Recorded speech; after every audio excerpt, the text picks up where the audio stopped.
Hello and a very good day to my lecturer, Madam Jididiana, and my fellow friends. I am Danial Firdaus bin Abdullah from Bachelor Degree Public Relations with Contemporary Media, Faculty of Language and Communication. My metric number is 065380. Today, I want to share with you about my opinion on the public relation crisis. One of the public relation crises that I found is about the post-Malaysia. Post-Malaysia has experienced a number of difficulties in the first half of 2020, particularly during and after MCO. And on top of the global COVID-19 pandemic, the biggest network courier in the country faced criticism in May after a social media rumor about post-laju delivery riders who would not be receiving bonus this year. Despite working excessive hours, during MCO went viral, internet users expressed their displeasure regarding post-Malaysia unfair treatment towards its rider. First case is about the unpaid employee. One Twitter user tweets about post-laju on May 17, 2020. She claimed that despite your company's rising profits, your employee won't be receiving bonuses this year. It is too clear that your revenue has increased since MCO.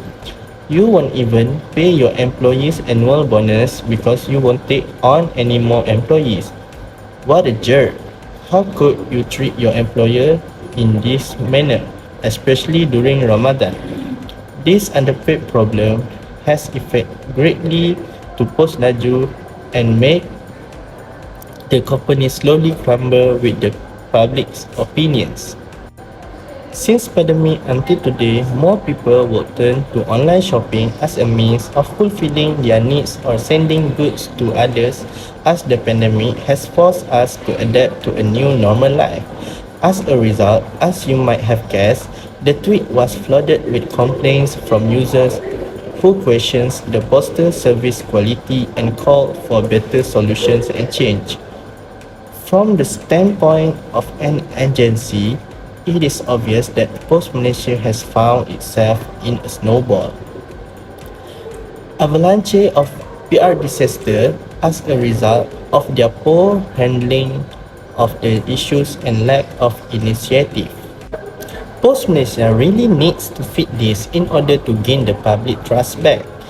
Despite having to cut the salary and sack the workers, their public relations department or corporate communication need to handle this matter efficiently to not worsen the situation that was created by the post-laju itself.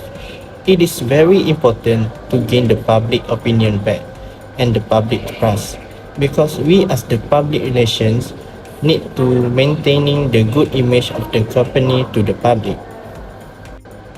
How public relations practitioner needs to handle this from my opinion.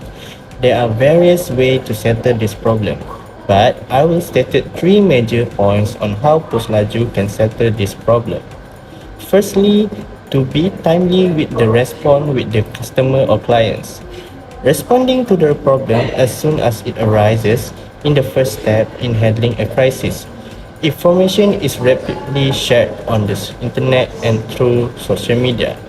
Experienced PR professionals are aware that news can spread quickly, which is why it is crucial to have crisis management strategy in place and ready to go in the event of an emergency. Companies must respond immediately to any issues, whether they require an apology, an explanation, or a statement. As if every second loss can harm your credibility and reputation, Post Malaysia should save their apology and show it through action, as the user wisely suggested. Secondly, a PR practitioner also need to always follow up with the change.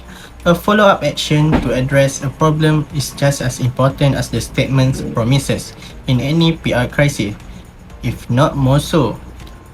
Post Malaysia has been operating under the radar for several months, and their most recent official statement has not helped.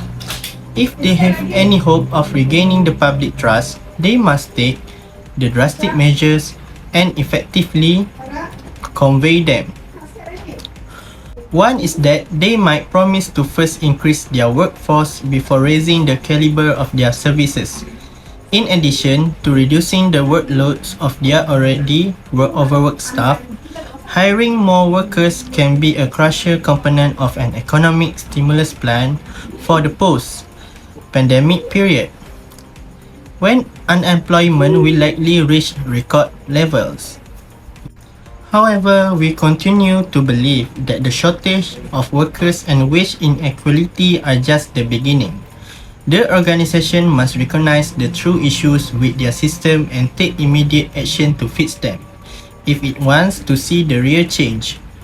Post Malaysia really needs to step up its game in light of the declining economic situation brought on by COVID-19 and the rise in the number of strong rivals like Lalamove, CityLink, and NinjaVan.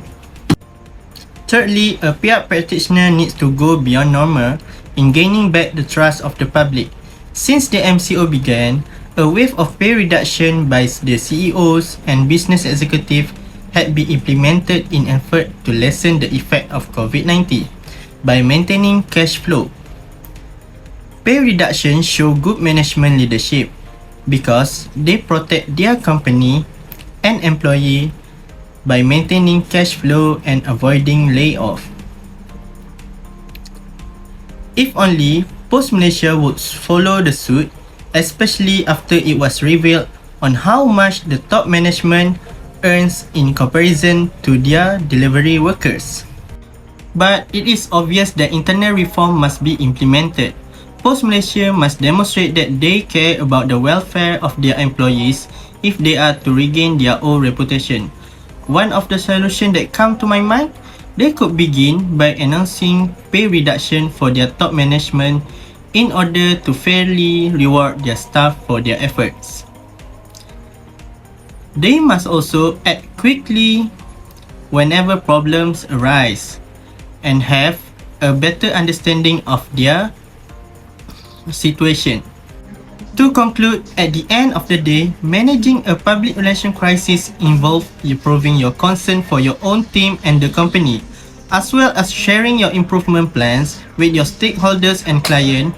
We sincerely hope that huge companies will act responsibly by enhancing their customer service and ensuring the welfare of their workforce. It is difficult to distill all that is known about crisis management into one concise entry. I have tried to identify the best practices and lessons created by crisis management researchers and analysts.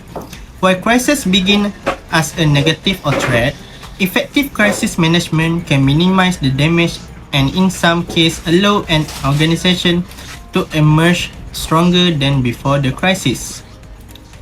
However, crises are not the ideal way to improve an organization. But no organization is immune from a crisis, so all must do their best to make sure their company is stable and their company image is better. And one must prepare for one in case something bad will happen in the near future. Thank you. That's all from me. Have a nice day ahead.